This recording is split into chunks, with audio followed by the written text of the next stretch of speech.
Is it truly possible to beat the stock market? Or is it, ultimately just a matter of chance, maybe a bit of skill for a lucky few? Hmm. This isn't just some academic question, right?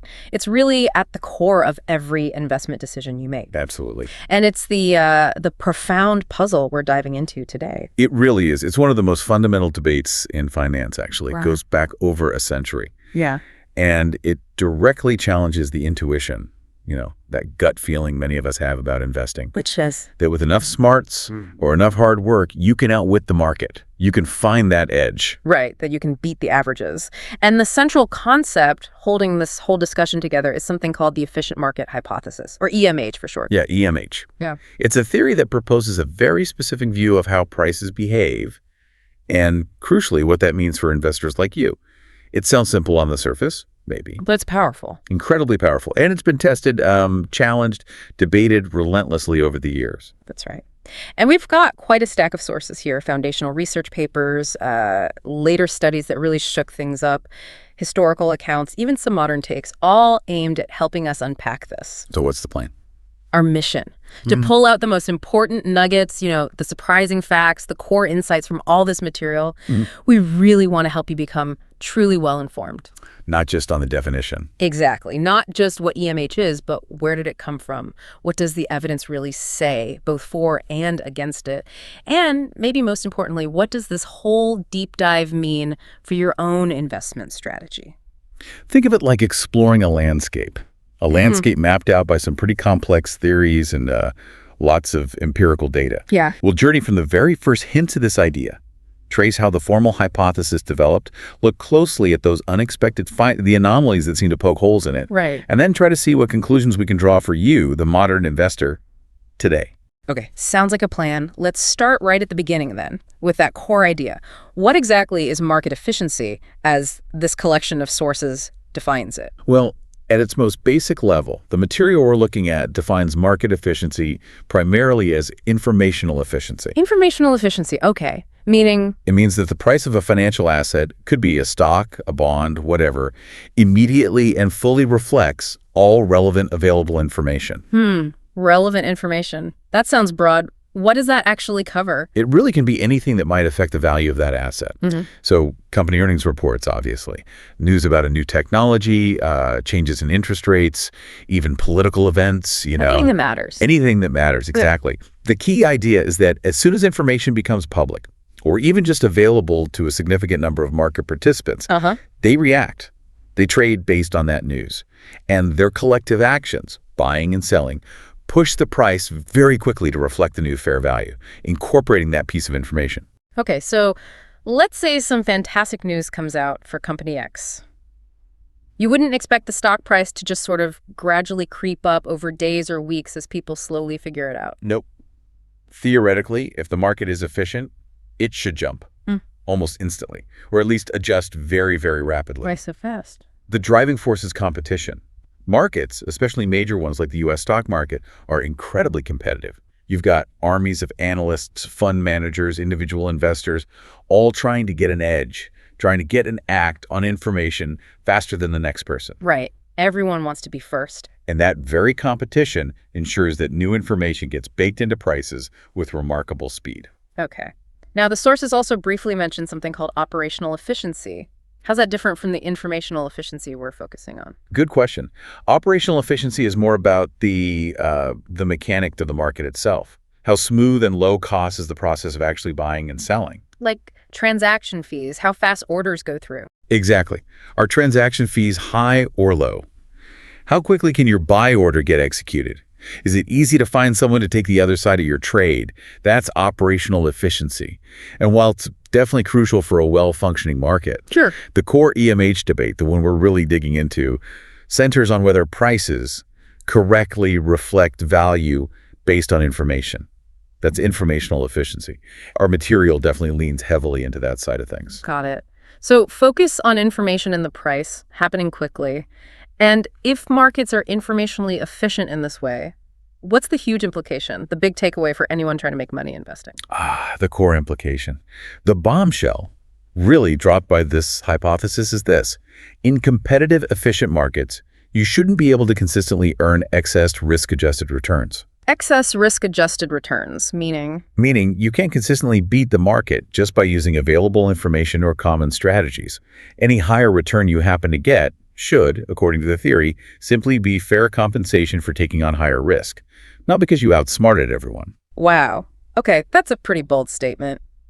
It basically implies that all the hours you might spend poring over balance sheets, reading financial news, studying price charts, might not actually give you a consistent edge over just, say, buying an index fund. It certainly challenges the very foundation of active investment management. The whole industry built on the idea that skilled professionals can pick winners or time the market to outperform. It really does. But to understand why this hypothesis took such strong root, why it became so influential, we really need to trace its origins. Yeah. Because they're kind of unexpected. Okay, let's do that. Rewind the clock. Where did this pretty counterintuitive idea first pop up? The idea that prices are hard to predict because they already reflect information so well? We have to go back, way back, actually, surprisingly far. Paris, France, the year 1900. 1900, wow. Yeah. There was a French mathematician, Louis Bachelier. He was working on his PhD dissertation at the Sorbonne. His topic was the mathematical theory of speculation. Specifically, he was looking at options on French government bonds, basically commodity options at the time. A mathematician studying financial markets over 120 years ago, that's really early for quantitative finance ideas. It was incredibly pioneering. Bachelier was watching prices, analyzing them mathematically, and he realized something profound. He noticed that while the current price, past prices, even sort of discounted expectations about the future were all reflected in the price level. Okay. The changes in price from one moment to the next seemed to have, in his words, no apparent relation to past changes. No apparent relation. You mean like they were random, unpredictable? Precisely. He concluded that price changes were essentially unpredictable based on past changes. His mathematical work was brilliant. He actually developed equations that anticipated the formal description of Brownian motion. Brownian motion, like the random movement of particles, the thing Einstein worked on. The very same. Einstein published his famous paper on it 5 years later in 1905. Bachelor's work was there first, applied to finance. But unfortunately, What happened? got buried, lost in the mathematics literature. Economists, financiers, they largely ignored it or just didn't know about it for decades. It wasn't until Paul Samuelson circulated it and Paul Kuttner published an English translation in the 1960s that it got wider recognition. So the seed was planted very early, but it didn't germinate right away in the world of finance. What happened next on this journey towards EMH? Well, the idea sort of resurfaced, but this time through empirical observations. Yeah. People started looking at actual market data more rigorously, especially as early computational tools became available in the 1930s and onwards. Who was doing this? Researchers like Holbrook, working in 1934, and Alfred Cowles and Herbert Jones in 1937, both in the U.S. They examined various race series stocks, commodities, and they noticed these random characteristics. Patterns that looked surprisingly unpredictable, much like Bachelier had suggested mathematically. And Alfred Cowles III, he comes up again here, right? The founder of the Cowles Commission, known for that rigorous economic research. Yes, absolutely. Cowles did some particularly interesting early work. Back in 1933, and then he updated it in 1944, he undertook these really painstaking analyses. He looked at thousands and thousands of stock recommendations made by professional investment managers and financial services over long periods. What was he trying to find out? He wanted to see if they actually delivered on their promise, could they consistently beat the market.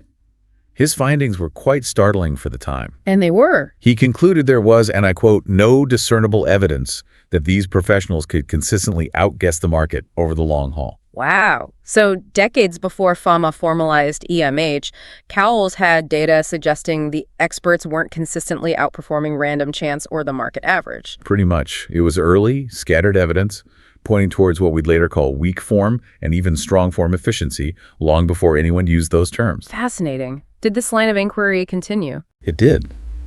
The research picked up again in the 1950s, with better statistical techniques.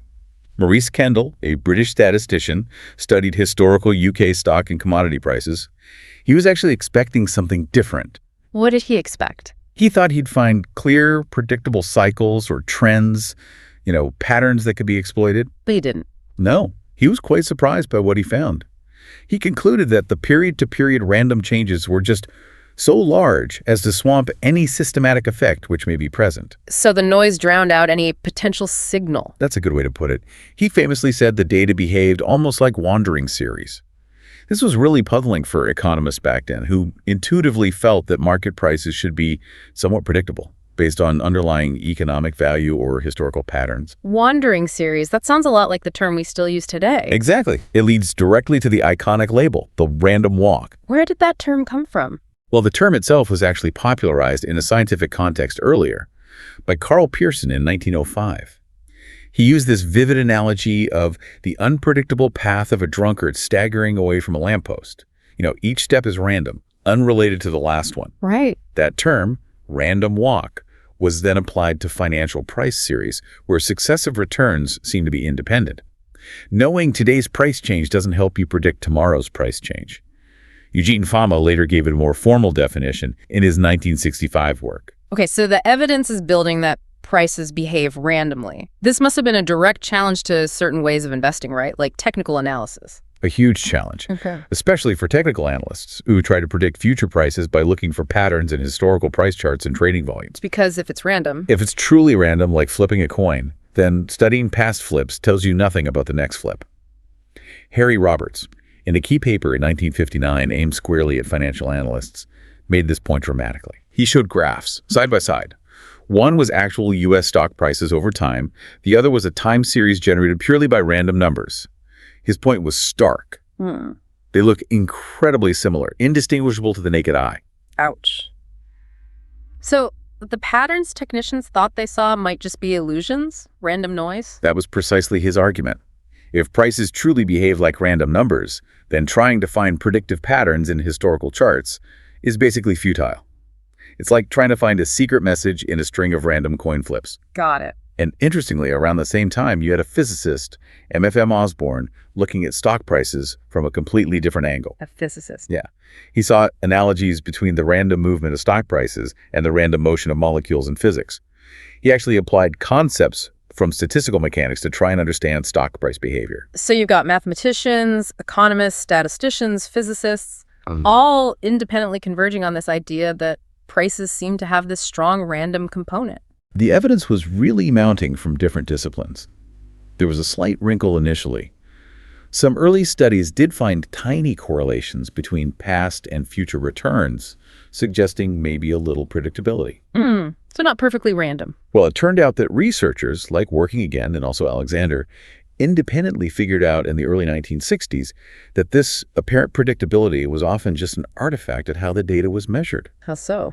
If you used prices that were averaged over a period, like weekly averages, it could mathematically induce a small correlation.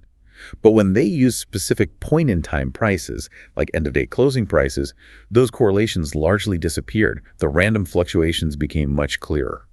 So the details of data handling matter a lot. They really do. And this distinction actually touched upon early ideas about what we now call market microstructure, how the nitty-gritty mechanics of trading itself can affect the prices we observe. Fascinating. So by the mid-1960s, where did things stand? By the mid-60s, all these scattered pieces of empirical evidence were really coming together. Paul Kuttner published that important collection of early papers in '64, bringing Bachelier and others to wider attention. And then the big one, 1965, Eugene Fama published his hugely influential doctoral dissertation. Fama again? Yes. He reviewed all this prior work, added his own extensive empirical analysis of stock prices, and reached a strong conclusion. He stated there was strong and voluminous evidence in favor of the random walk hypothesis. This really set the stage for the formal theory of effusion markets. Okay, so we had this growing pile of evidence from multiple angles suggesting prices seem to follow a random walk. They're hard to predict from past prices. But the why was still maybe a bit fuzzy. Why, theoretically, should prices behave this way? That's exactly the question Paul Samuelson tackled, the Nobel laureate economist.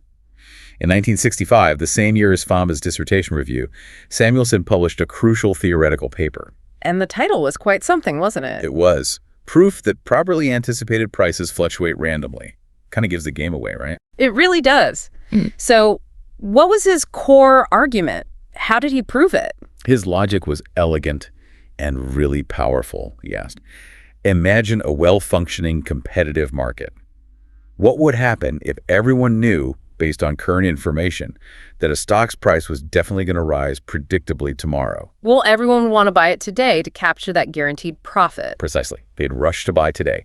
That surge in demand would instantly drive the price up today, right up to the point where that expected future rise is completely gone. It gets incorporated into today's price immediately. The predictable profit opportunity vanishes because everyone tries to grab it at once. Exactly. That's the concept of arbitrage at work. Samuelson argued that if future price changes were predictable based on currently available information, sharp-eyed traders, arbitrageurs seeking easy, risk-free profits would immediately exploit that predictability. And their actions would. Their buying or selling would instantly push the price to a new level where the predictability is eliminated. Poof, gone. Therefore, he reasoned, for prices in a competitive, rational market, to be fair, future price changes must be unpredictable based on current information. They have to fluctuate randomly. So the random walk isn't just some weird statistical quirk, it's the necessary outcome of rational, competitive traders acting on information. That's the theoretical breakthrough Samuelson provided. It explained why those random patterns observed empirically should actually exist in efficient markets. Okay, that connects the dots. And this is where Fama comes back in to synthesize everything. Yes. Building on Samuelson's theoretical foundation and all the prior empirical work, Eugene Fama, in his landmark 1970 review paper, formally laid out the efficient capital markets hypothesis. He gave it structure. How did he structure it? He proposed 3 distinct forms, or levels of market efficiency. The key difference between them is what kind of information is assumed to be fully reflected in the current stock prices. Okay, 3 levels. Let's break them down. What's the first, the most basic level? The base level is called weak form efficiency. This hypothesis states that current stock prices fully reflect all information contained in past prices and historical trading volume data.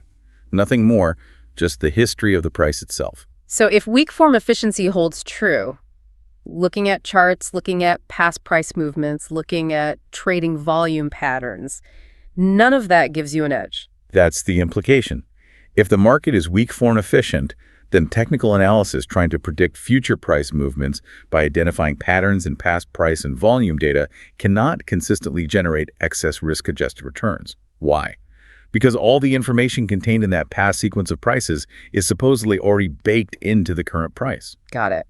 Past trading data is already in the price. What's the next step up in efficiency? That's the semi-strong form efficiency. This makes a much stronger claim. It says prices reflect all publicly available information. Publicly available. So not just past prices, but everything else you could possibly find out about a company or the wider economy. Pretty much everything that's out there in the public domain. Financial statements, earnings announcements, news headlines, press releases, economic reports, analyst recommendations, merger news, regulatory filings, you name it. Wow. Okay, so if markets are semi-strong efficient, what does that imply for investors? It implies that fundamental analysis is more the deep dive into a company's financials, its management quality, its an industry position, the economic outlook, all that stuff, to estimate its true value, also cannot consistently generate excess risk-adjusted returns. Why not? Because, according to the theory, as soon as that information becomes public, the market reacts instantly and the price adjusts fully to reflect it. By the time you read the news or analyze the financial statement, the price already reflects that information. The opportunity is gone. That's incredibly fast.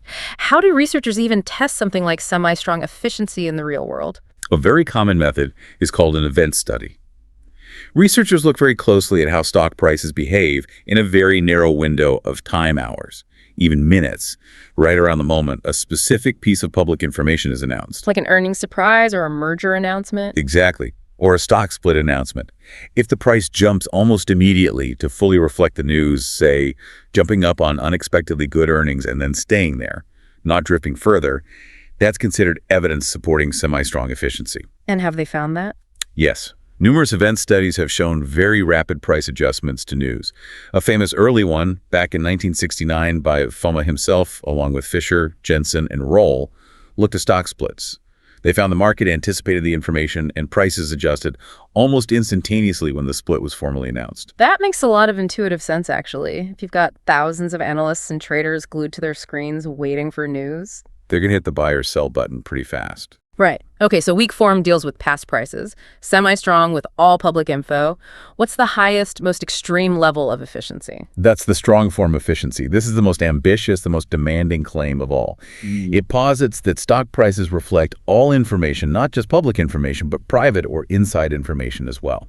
Whoa. Okay, so under strong form efficiency, even someone trading illegally on confidential inside information wouldn't be able to consistently make abnormal profits. That's the theoretical claim. That seems like a really, really high bar. I mean, we have laws against insider trading for a reason, right? People clearly try to profit from non-public info. It is an extremely high bar, and generally the consensus, even among EMH proponents based on the sources, is that markets are not perfectly strong form efficient.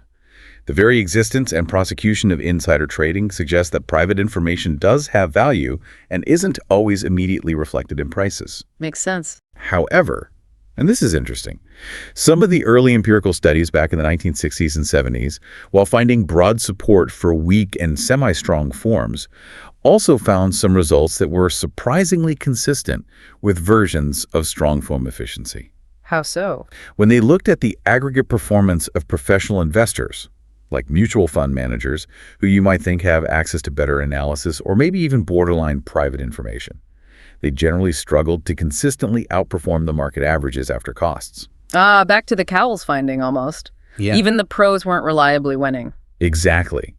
It suggested that even if perfect strong form efficiency wasn't true, the market might be efficient enough that even supposed experts couldn't consistently exploit any informational advantages they might have had. Okay, so to sum up this phase, the initial empirical work from the 60s and 70s, framed by Fama's three forms, seemed to paint a picture of markets, especially the big U.S. market, being pretty darn efficient. Maybe not perfectly strong form efficient, but certainly leaning towards weak and semi-strong efficiency. Yes, that was definitely the prevailing view for quite a while. EMH became a cornerstone, really, of modern financial theory and influenced a lot of practice, like the rise of index funds. But, science and research never really stand still. People keep digging, keep analyzing new data. Did this relatively neat picture of highly efficient markets hold up perfectly as more and more research was conducted in the following decades? Not entirely, no. Despite that strong initial support, researchers gradually started uncovering things, patterns, regularities in market data, that just weren't easily explained by the strict efficient market hypothesis, especially the semi-strong form. Patterns that shouldn't exist if prices always reflected all public info instantly. Exactly.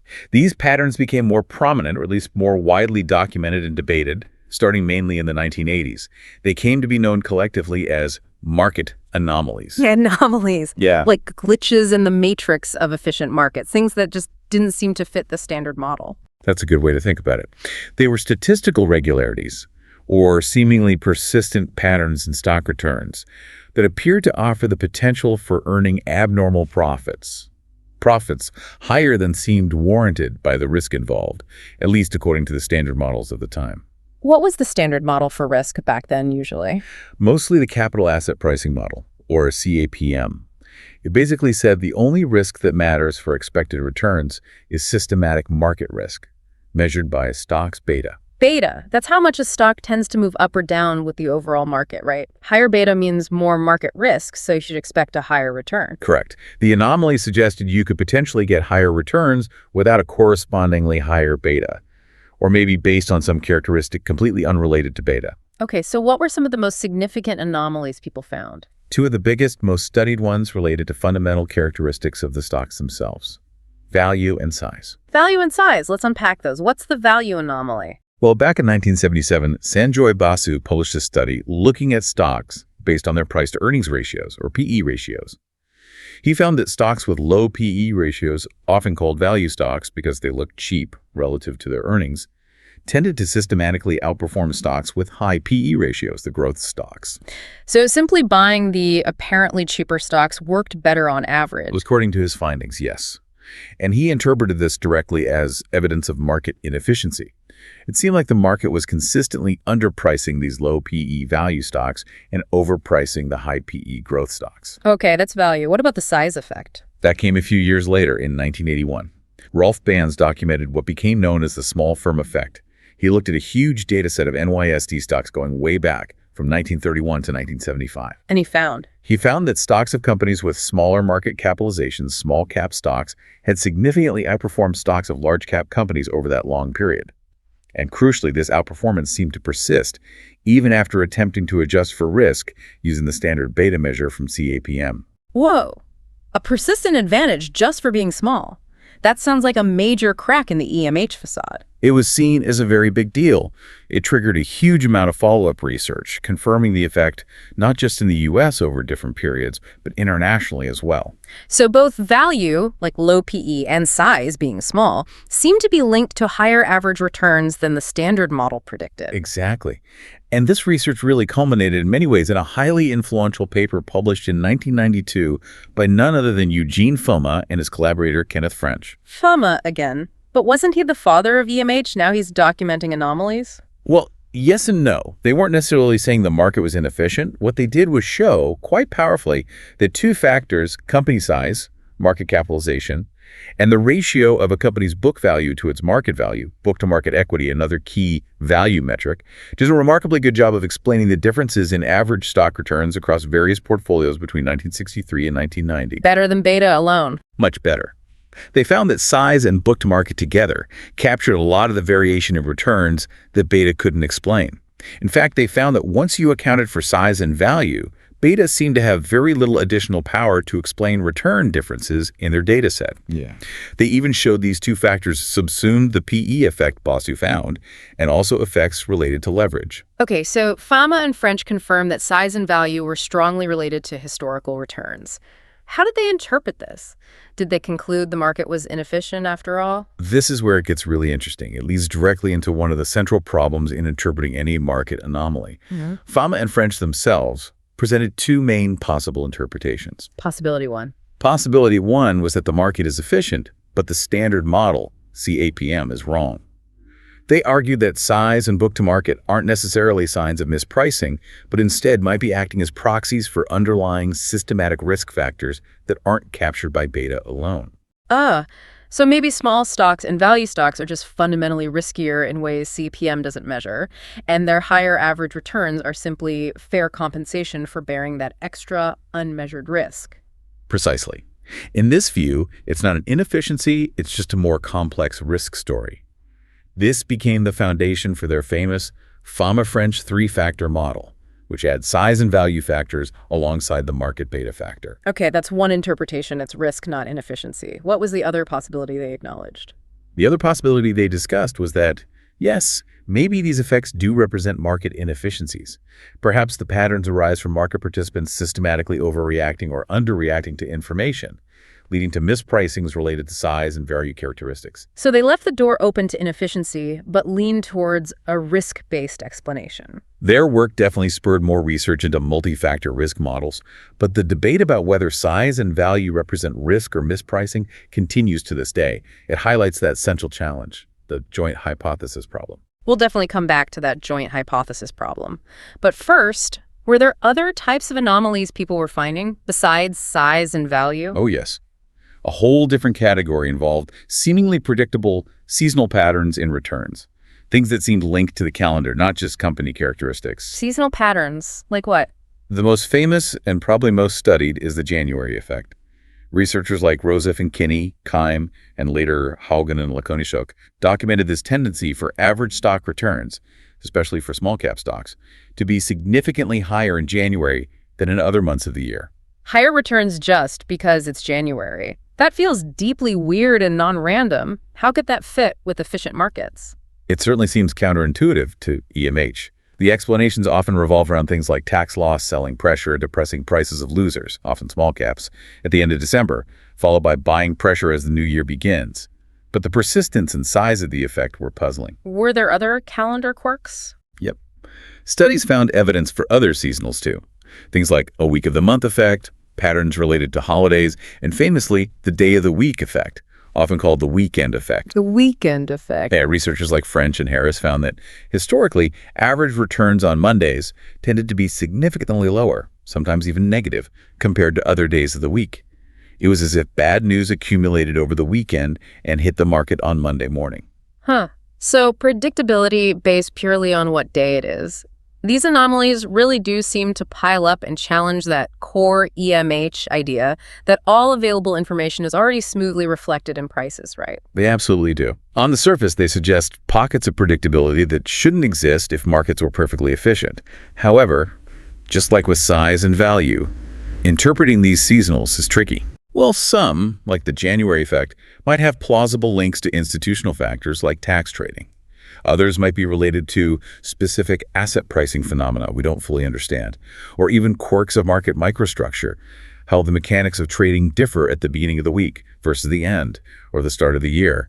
And some might just be statistical flukes that don't persist. Okay, so value, size, seasonal patterns. Any other major categories of anomalies? What about patterns over longer time horizons? Yes, there were significant findings there too. One persistent puzzle relates to the long-run performance of new issues, companies doing their initial public offering, or IPO. IPOs. Usually lots of hype around those. Exactly. But studies by researchers like Jay Ritter and later Loeffler and Ritter found something quite different. They show that, on average, companies that had recently gone public significantly underperformed comparable benchmarks over the 3 to 5 years after their first trading day. They underperformed. That seems totally counter to the excitement and often high initial valuations of IPOs. Why would that happen? It's a big puzzle, often called the new issues puzzle. Theories range from issuers timing IPOs when their prospects are temporarily high, to investors getting overly optimistic initially, only to be disappointed later.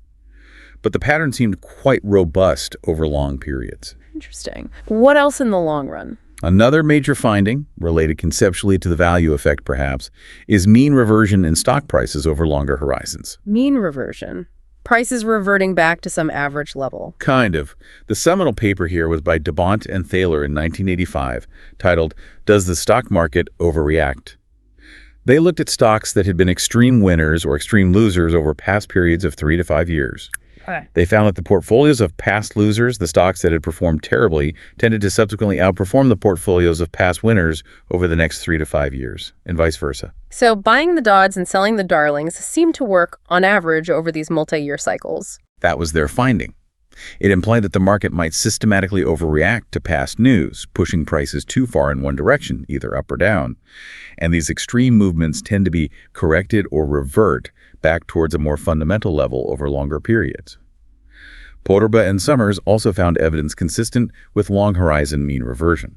This sounds like strong evidence against efficiency, suggesting prices deviate significantly from fundamental value and only slowly correct. It was definitely presented as such.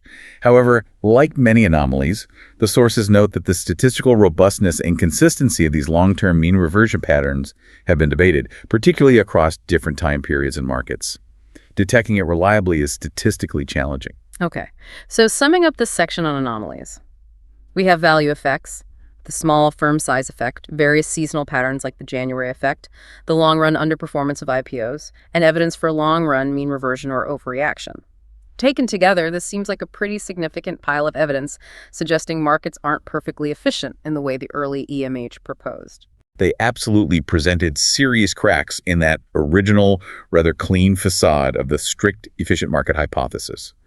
They showed that market behavior was potentially more complex and maybe less rational than the initial theory assumed. And they spurred decades of intense research and debate trying to understand them. Right. We've laid out all these fascinating anomalies: value, size, January effect, IPOs, mean reversion, that seem to suggest markets aren't perfectly efficient. But you mentioned earlier, especially when discussing Fama and French's work on size and value, that interpreting these isn't always straightforward. Exactly. And this brings us back to that critical concept you flagged, the giant hypothesis problem. Can you unpack that for us? Why does it make it so hard to be sure if an anomaly is really proof of market inefficiency? Okay, the joint hypothesis problem. It's absolutely fundamental to this whole debate, and the sources hammer this point home. Here's the issue. Whenever you test for market efficiency, meaning you test whether prices fully and correctly reflect available information, you are never just testing that one hypothesis alone. What else are you testing at the same time? You are simultaneously testing whether the asset pricing model you're using to define normal or expected returns is actually the correct model. You simply cannot test market efficiency in a vacuum independent of a model of expected returns. Oh, okay. Let me see if I did this. So imagine you find a strategy, let's say buying small cap stocks, and it consistently earns higher average returns than your benchmark model, like the CAPM using just beta, predicts it should. Right. You find this abnormal return. The joint hypothesis problem says there are two possible explanations for that finding, and you can't easily tell which one is right just from the data itself. Precisely. Possibility number one, the market is inefficient. The small cap effect is a genuine anomaly, a systematic mispricing that allows you to earn true abnormal profits, beating the fair return. Okay, that's the inefficiency explanation. What's possibility two? Possibility number two, the market is actually perfectly efficient, but your model for expected returns, the CAPM in this case, is wrong or incomplete. The factor you found being a small cap stock isn't the source of inefficiency. It's actually a proxy for a genuine risk factor that the simple CAPM beta wasn't capturing. So in this second view, the higher return you observed for small caps isn't abnormal at all. Exactly.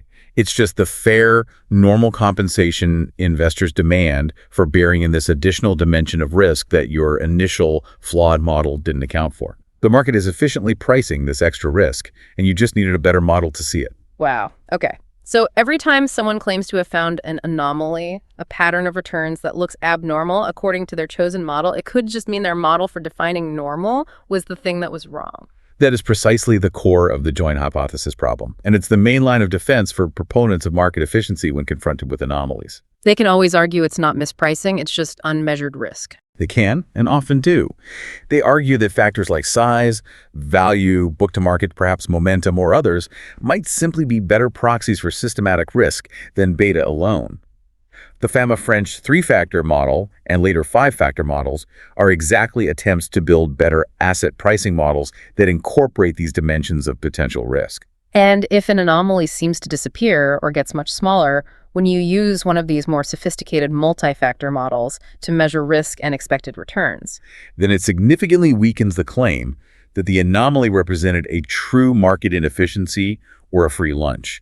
It starts to look more like it was just risk compensation all along. that really reframes the whole debate, doesn't it? It's not just a simple question of, is the market efficient, yes or no? It's deeply intertwined with the question, do we actually have the right model to measure risk and define what an efficient return should even look like? It fundamentally complicates all the empirical testing. You can't prove inefficiency without assuming your risk model is correct, and you can't prove your risk model is correct without assuming the market is efficient in pricing those risks. It's kind of circular. It is, and this problem applies broadly. Remember Robert Shiller's famous work arguing that stock price volatility seemed way too high compared to the subsequent changes in dividends? Yeah, he saw that as evidence of irrational market swings, right? Bubbles and crashes driven by emotion, not fundamentals. He interpreted it that way, yes, as evidence against market efficiency. But his analysis also faced the joint hypothesis problem. His conclusion that volatility was excessive depended entirely on the specific mathematical model he assumed for how dividends should grow and how investors should discount them. So critics could argue. Critics argued that if Shiller's model of the correct dividend process or discount rates was wrong, then the observed price volatility might not be excessive or irrational at all. It might be perfectly rational and efficient if the true underlying process for dividends or required returns was different, perhaps more variable than he assumed. The whole variance bounds debate was intense and really highlighted how sensitive conclusions about efficiency are to the underlying model assumptions.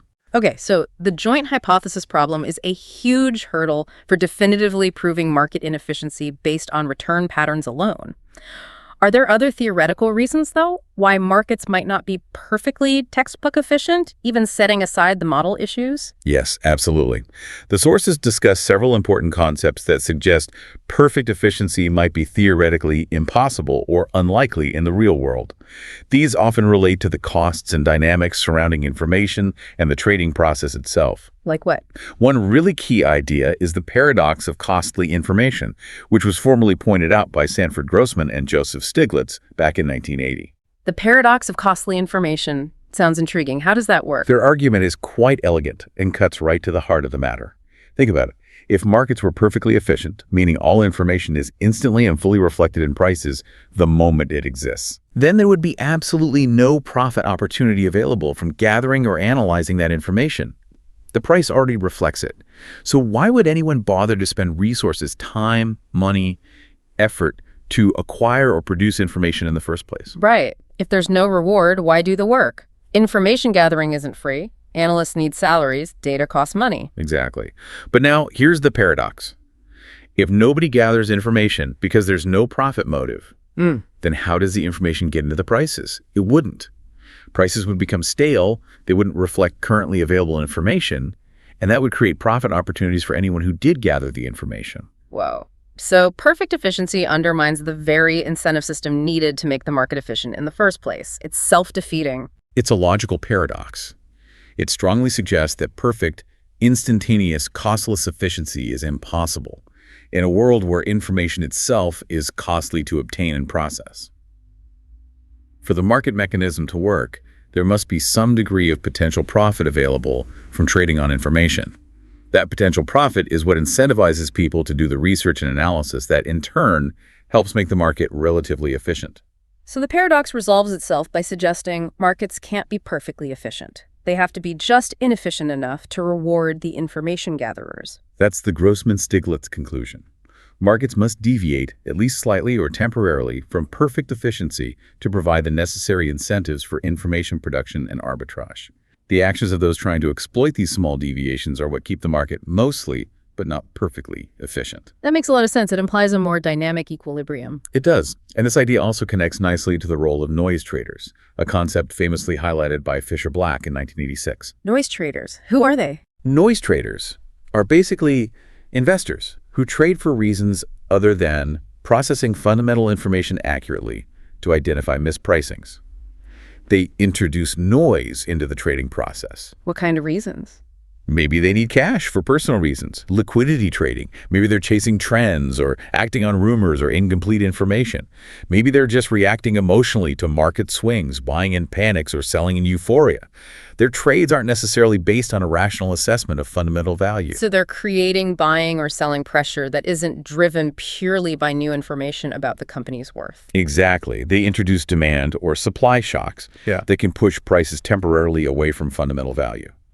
Now, Fisher-Black argued, and the sources echo this, that the presence of noise traders is actually necessary for informed traders, the ones who do spend resources on information, to consistently profit. How so? Because noise traders create the opportunities. Informed traders can potentially buy assets from noise traders who are selling irrationally low, or sell assets to noise traders who are buying irrationally high. The noise traders' mistakes provide the potential profit that rewards the informed traders for their costly information gathering and analysis. So paradoxically, these seemingly irrational noise traders who make the market deviate from fundamentals are actually essential for the process that allows informed traders to make the market more informationally efficient overall by trading against them. It's a complex, almost symbiotic relationship in these models. But the key takeaway is that the very presence of noise means prices might not always perfectly reflect fundamental value. They can be pushed around somewhat by these non-informational trades, creating temporary deviations.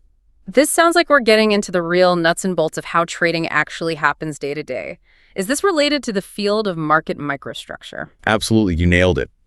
Market microstructure is precisely the study of how the specific mechanisms of trading, the rules of the exchange, the types of orders investors can place, the role of intermediaries like market makers or dealers, and crucially, differences in information among traders, information asymmetry, affect how prices are actually formed and how quickly information gets incorporated. So it's about the plumbing of the market. That's a great analogy. And it turns out the plumbing matters for efficiency. An early crucial insight here came from Bagehot, which was actually a pseudonym for Jack Trainer back in 1971. He explained how informed traders tend to profit at the expense of uninformed noise traders and how market makers, the dealers who stand ready to buy and sell, manage this. How do market makers fit in? They're caught in the middle, right? They are. They face what's called adverse selection risk. They don't know if the person wanting to trade with them is an informed trader, who likely knows the price is about to move against the market maker, or just a noise trader. To compensate for the risk of losing money to informed traders, market makers charge a bid-ask spread. The difference between the price they'll buy at bid and the price they'll sell at ask. Exactly. That spread is essentially the fee noise traders pay for the convenience of trading immediately, and it covers the market maker's costs and the expected losses to informed traders. Later, more formal models by researchers like Kyle in 1985 and Gloston and Milgram, also 1985, showed mathematically how this information asymmetry and the strategic behavior of informed traders, noise traders, and market makers lead to the existence of the bid-ask spread and influence how information gets revealed through the trading process itself. And does information get revealed instantly in these models? Not always. These models often show that information gets incorporated into prices gradually as informed participants trade strategically, try not to reveal their hand too quickly. The very mechanics of order flow and dealing with information asymmetry mean price discovery can be a process, not always an instantaneous event. So, market microstructure adds another layer of realism, suggesting that due to trading costs, like the spread, information differences, and the mechanics of the market, prices might not always be perfectly efficient second to second, even if the information is theoretically out there. Right. That bid-ask spread itself is a transaction cost. Even if you spot a tiny fleeting mispricing, the cost of trading to exploit it might wipe out any potential profit. Okay. And finally, there's another whole field that offers a different perspective on why markets might deviate from perfect rationality and efficiency.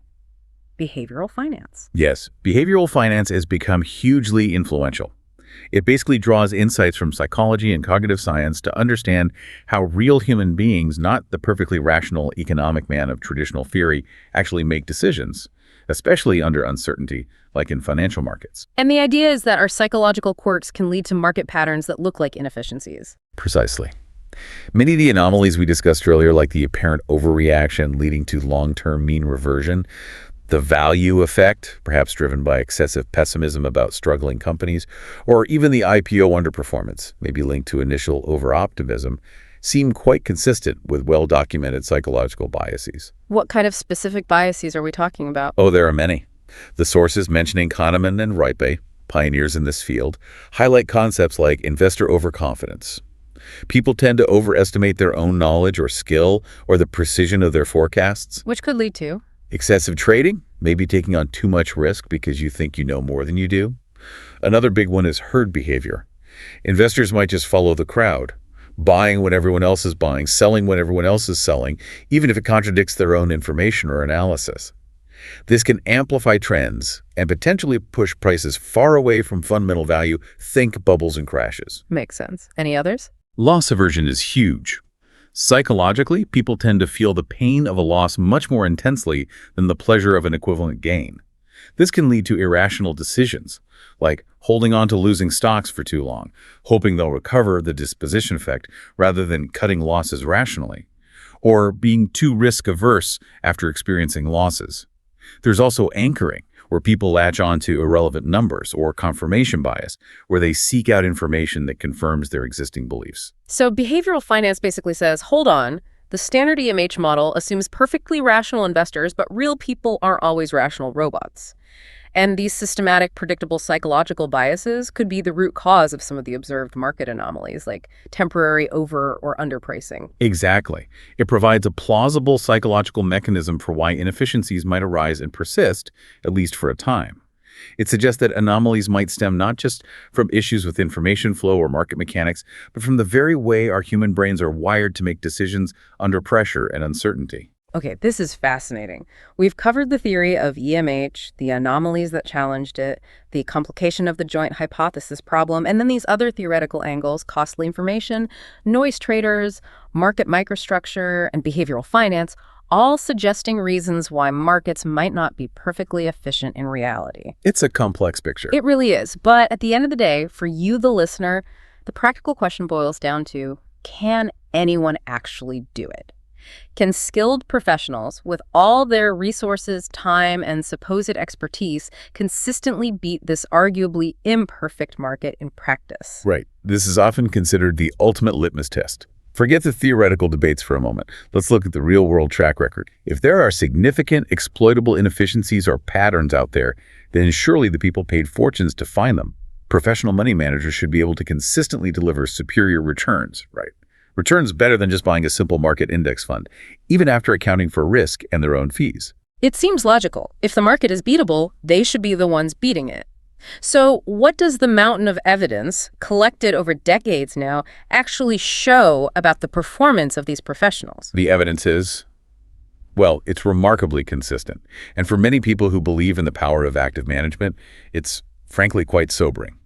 The overwhelming conclusion from study after study is that the vast majority of professional money managers, whether running traditional mutual funds, sophisticated hedge funds, or other actively managed portfolios, failed to consistently outperform standard market benchmarks on a risk-adjusted basis, especially after you account for their fees and trading costs. The vast majority fail to beat the market. That's a really powerful finding, considering the size of the active management industry and the fees people pay.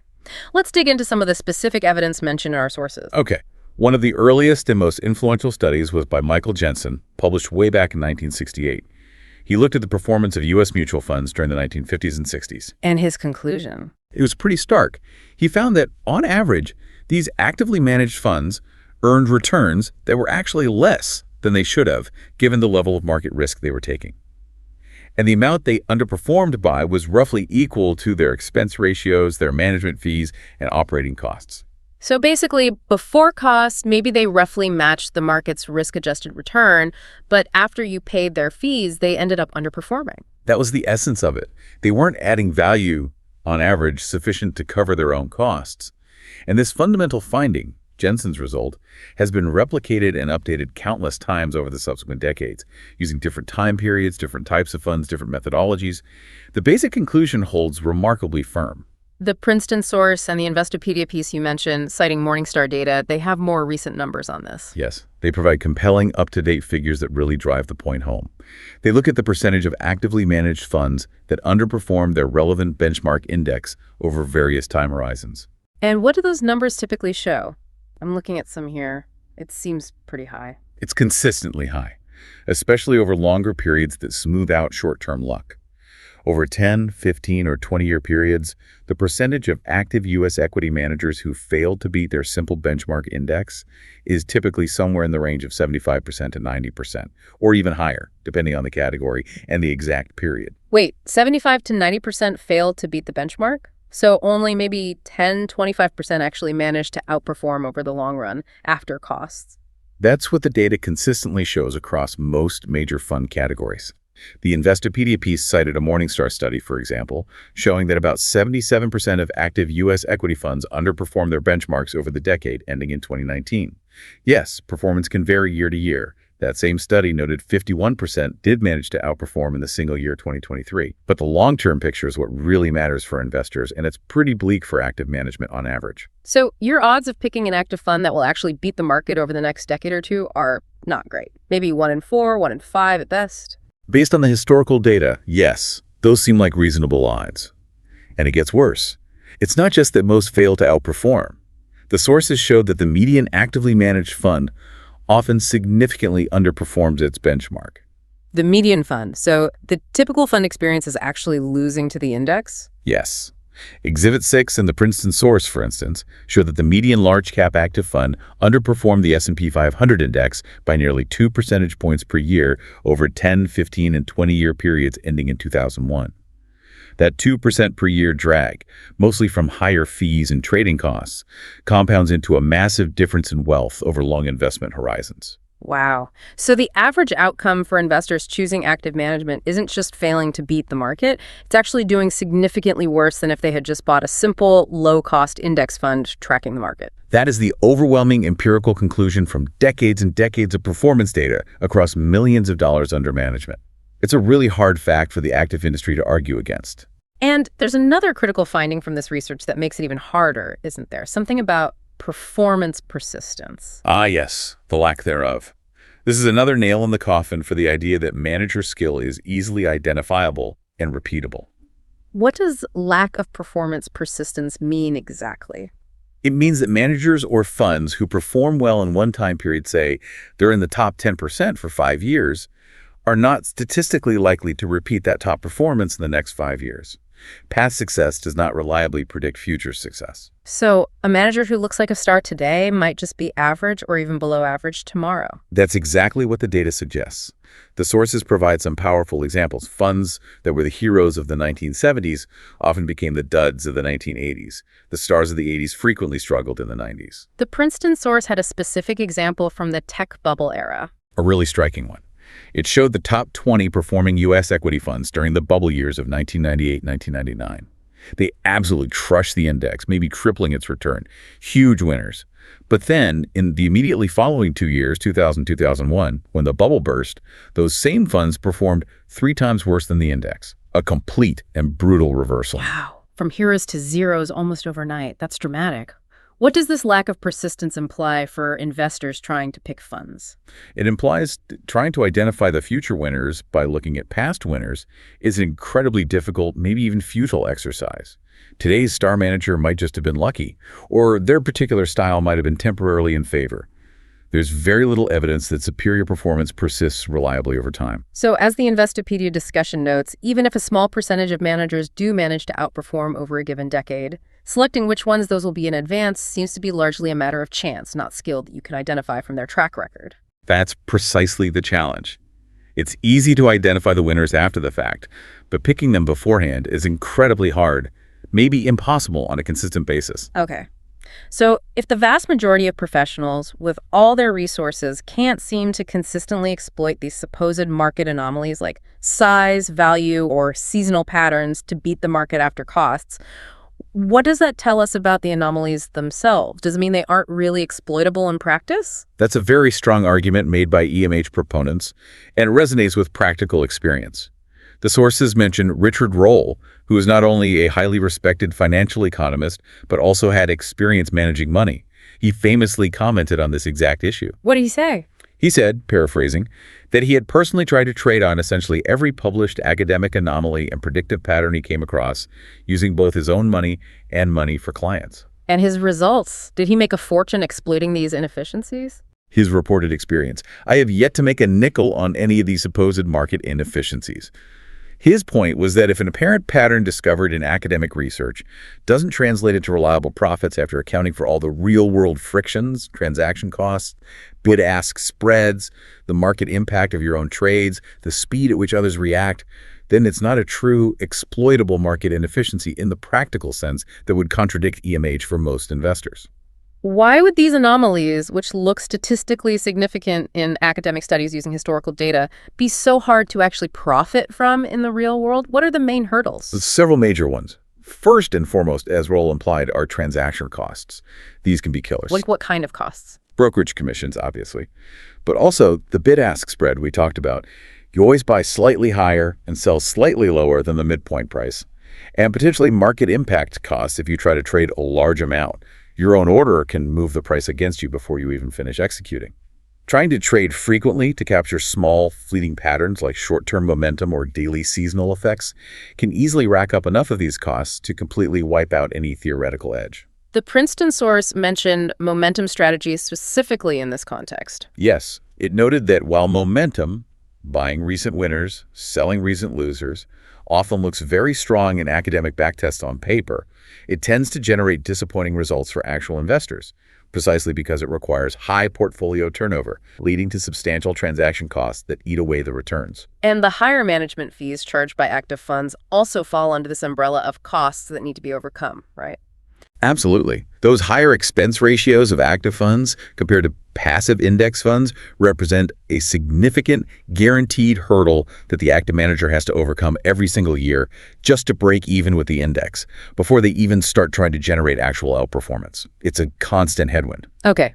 Transaction costs are one big hurdle. What else makes anomalies hard to exploit? You mentioned what happens when they get published. Right. That's often the kiss of death for an anomaly's profitability. Once a potential pattern is identified and published in academic journals or the financial press, especially if it looks promising. Everyone jumps on it. Exactly. It attracts the attention of sophisticated market participants, quantitative hedge funds, proprietary trading desks at investment banks, high-frequency traders. They have the resources and speed to quickly develop and deploy trading strategies to exploit the published pattern. And what does their trading activity do? Their collective buying and selling pressure tends to rapidly incorporate the information, or the pattern itself, into market prices. Through sheer competition, they arbitrage away the profit opportunity. The more people try to exploit an anomaly, the smaller and less reliable it becomes, often disappearing entirely. So it becomes a victim of its own discovery. The market adapts. Essentially, yes, the market learns. Another major challenge, especially with modern computing power, is the risk of data mining or data snooping. Data mining, meaning what? Meaning that if you analyze massive amounts of historical financial data, testing thousands or even millions of potential trading rules or patterns, you're statistically bound to find some patterns that look significant purely by random chance. They worked historically just by luck in that specific data set. But they aren't real, repeatable economic phenomena. Exactly. They're spurious correlations, historical flukes, artifacts of overfitting your model to the past data. These get mistakenly identified and published as anomalies. But because they weren't based on any underlying economic reality, they don't persist or work when you try to trade them going forward.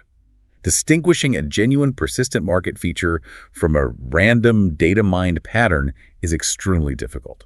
Okay, so pulling this section together, even if we acknowledge that markets aren't perfectly efficient and these anomalies do show up in historical data, the real-world evidence from professional investor performance, combined with the practical difficulties of overcoming transaction costs, the market adapting to known patterns, and the risk of data mining, all strongly suggest that consistently exploiting these deviations to beat the market is an incredibly tough, perhaps insurmountable challenge for most investors. That is definitely the dominant conclusion drawn from this whole body of research and practical experience. Yeah. While the market might not be perfect in a pure theoretical sense, it appears to be remarkably efficient enough in practice that generating systematic, reliable outperformance, especially after costs, is exceptionally rare and difficult to achieve. Right. So we've taken quite a journey here.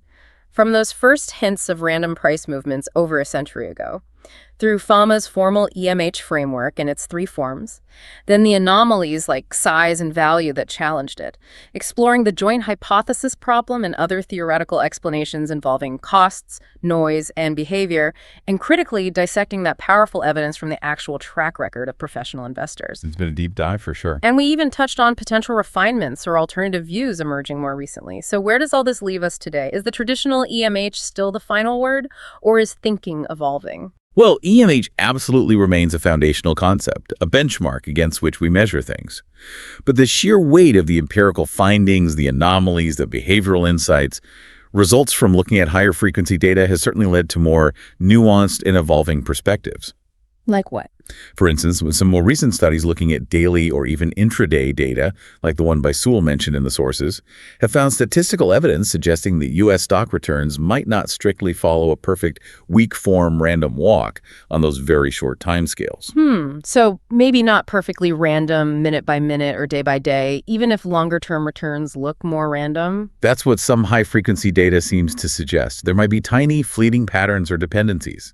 This is partly why an alternative framework, the Adaptive Market Hypothesis, AMH, proposed by Andrew Lowe back in 2004, has gained considerable interest and traction in recent years. The Adaptive Market Hypothesis, AMH.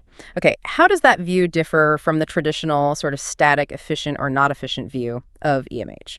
AMH offers a more dynamic perspective. Instead of seeing markets as being permanently fixed in a state of either efficiency or inefficiency, the AMH suggests they are more like biological systems. They adapt and evolve. They cycle between periods where they are relatively efficient and periods where potential inefficiencies might emerge. Cycle between efficiency and inefficiency. How does that work? What drives the cycle? The idea, drawing heavily on evolutionary biology and psychology, is that profit opportunities, inefficiencies, arise due to changes in the market environment, new technologies, shifting regulations, or evolving investor behaviors and biases. These opportunities then attract competition arbitrageurs, informed traders who try to exploit them. And that competition? That very competition acts like natural selection. It drives out the easiest profits, incorporates the new information or pattern into prices, and pushes the market back towards a state of higher efficiency. But the environment is always changing.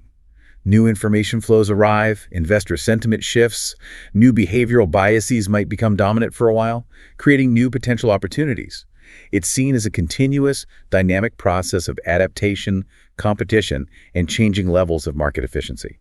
So under AMH, inefficiencies can exist, but they aren't necessarily permanent flaws. They're more like temporary conditions in a constantly changing ecosystem. Exactly. They might be transient, unpredictable in their timing and duration. Exploiting them consistently over the long haul remains incredibly difficult because the market system itself is constantly learning, adapting, and competing away any obvious edge. As soon as a profitable strategy becomes widely known or used, its profitability tends to decay. That sounds like a more realistic description of how markets might actually behave. Is there empirical work that specifically tries to test the AMH, say, in U.S. markets? Yes, there is growing research in this area. The 2019 study by Canyu Huang, mentioned in our sources, is a good example. They looked at daily S&P 500 index data over a long period, from 1988 to 2018. They used statistical models to test whether daily returns were predictable based on past returns, comparing a model that can find patterns, an ARIMA model, against a simple random walk model. And what did they find? Did it support the random walk or something else? The results were quite nuanced and interesting, actually lending support to the AMH idea. Using one standard way of testing predictability, they found that the ARIMA model did statistically outperform the random walk model. This suggested that, based purely on historical daily price data, the U.S. market wasn't strictly weak form efficient during that period, similar to what Sewell found. There seemed to be some short-term predictability. Okay, so evidence against strict EMH, at least on a daily basis. Right. But then they did something clever. They reran the tests using different ways of measuring forecasting errors. They incorporated the behavioral idea of loss aversion, essentially asking, what if investors care more about prediction losses, getting the direction wrong when the market falls, than prediction gains of the same size? How did that change things? When the statistical test was adjusted to reflect this psychological perspective, penalizing downside prediction errors more heavily, the results changed. The evidence for consistent predictability weakened, and instead they saw patterns that looked more like the AMH periods where predictability seemed to emerge, followed by periods where it disappeared, consistent with the market adapting over time. Wow. So depending on how you incorporate potential investor psychology into the statistical test itself, the market's behavior might look less like a stripped random walk and more like a dynamic adaptive system. That's what their studies suggested. Their conclusion was basically that the U.S. market probably isn't strictly weak form efficient on a daily basis according to standard tests, but its time-varying behavior might be better described by the adaptive market hypothesis, where psychological factors, competition, and adaptation interact to create constantly shifting degrees of predictability. That feels like a much more dynamic and maybe more realistic picture than the old binary choice of just efficient or inefficient. It certainly tries to acknowledge the complexity of real-world markets and integrate insights from traditional finance, behavioral economics, and even evolutionary theory. But importantly, even within this more dynamic AMH framework, the practical implication for the average investor often remains quite similar to the EMH conclusion, which is that while temporary pockets of inefficiency or opportunity might theoretically exist from time to time, they're likely to be fleeting, incredibly hard to identify reliably before they disappear, and often too small or costly to profit from consistently after accounting for transaction costs and the fierce competition from highly sophisticated players. The adaptive nature itself makes sustained outperformance difficult. Okay, this has been an incredibly rich and really insightful deep dive. We've covered a huge amount of ground. We really have. We journeyed from those very first glimmers of random-like price movements over a century ago with Batchelor, through the formal development of the efficient market hypothesis by Fama and Samuelson and its different forms. We examined all those compelling anomalies, size, value, seasonals, IPOs, mean reversion that seem to contradict the simple story. Explore the crucial joint hypothesis problem.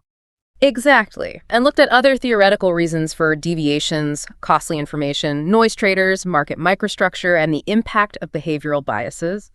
Dissected that really powerful, sobering evidence from the real-world performance of professional money managers. And finally, touched upon this more modern, dynamic perspective of the adaptive market hypothesis. We've seen how this simple yet profound idea about market efficiency has been rigorously tested, fiercely debated, challenged, and refined over decades and decades of research. So let's try to bring it all home. Thinking about everything we've unpacked, what is the most critical bottom line takeaway from this wealth of information for you, the listener, especially when you're thinking about your own approach to investing, particularly in a major market like the U.S.? Well, look, while the academic debates are fascinating and clearly ongoing, and the evidence certainly suggests markets aren't perfectly efficient in some strict theoretical sense at every single microsecond, the overwhelming weight of the empirical evidence, especially that incredibly consistent data showing the failure of the vast majority of professional investors to beat simple benchmarks after costs over meaningful long-term periods, points towards a very powerful practical conclusion. And that is? That consistently beating the market on a risk-adjusted, after-cost basis is extraordinarily difficult, bordering on impossible for the vast majority of investors, individuals, and professionals alike over the long haul. The market, even if imperfect, seems to be remarkably effective, maybe surprisingly effective, at incorporating information and making it incredibly hard to find systematic, reliably exploitable mispricings that stick around long enough for most people to profit from. That really sums it up well. The cumulative evidence, particularly that stark performance data, strongly suggests that for most individuals trying to outperform the market through active strategies, picking individual stocks, trying to time market swings, or even just selecting actively managed funds that claim they can do it, is, statistically speaking, a low probability endeavor. And one that's likely to cost you more. Likely to cost you more in higher fees, more trading costs, potentially more taxes, and maybe even missed market returns during periods when your active bets go wrong than you could realistically hope to gain, compared to a much simpler, low-cost approach. So the strategy that seems most aligned with all this evidence? The sources generally converge on this. For most investors, a strategy of low-cost passive investing, like using broad market index funds or ETFs, those exchange-traded funds that just track an index like the S&P 500, is the most sensible approach. The goal isn't to beat the market, but to simply capture the market's overall return, reliably and at the lowest possible cost. It's the approach that basically accepts the market as efficient enough that trying to consistently outsmart it is likely a losing game for most people. Of course, you always have the Warren Buffett counterexample. Right, the Oracle of Omaha. He's the exception, often cited, proving that extraordinary skill, patience, and a disciplined value approach can generate massive long-term outperformance. But the crucial point is that his success is incredibly rare and has proven exceptionally difficult for others to replicate consistently. He's the exception that highlights how hard it is for everyone else. And those anomalies we discussed, they're intellectually interesting, they push our understanding forward. Absolutely. But as Richard Roll's experience suggests, and as the EMH framework implies, turning those academic findings into reliable, after-cost profits in the hyper-competitive real world is a completely different and much harder challenge. They often disappear once discovered, or the costs eat the profits. Okay, so let's leave you, our listener, with a final thought to mull over after this deep dive. Considering how incredibly difficult the evidence suggests it is to consistently beat the market, considering the professional track record, and considering that the market itself might be dynamic, constantly adapting, cycling between periods of relative efficiency, as the EMH suggests, does it make sense to spend your valuable time, your mental energy, and your hard-earned capital trying to predict its next move, or find that elusive edge? Or is there perhaps a more efficient use of your resources? Maybe focusing on things you can control, like your savings rate, your asset allocation strategy, keeping costs low, managing your own behavior, and taking a long-term perspective by simply embracing the market's return through a broadly diversified, low-cost approach. What's the most efficient path for you based on everything we've unpacked today? Something to think about. A fundamental question for every single investor out there.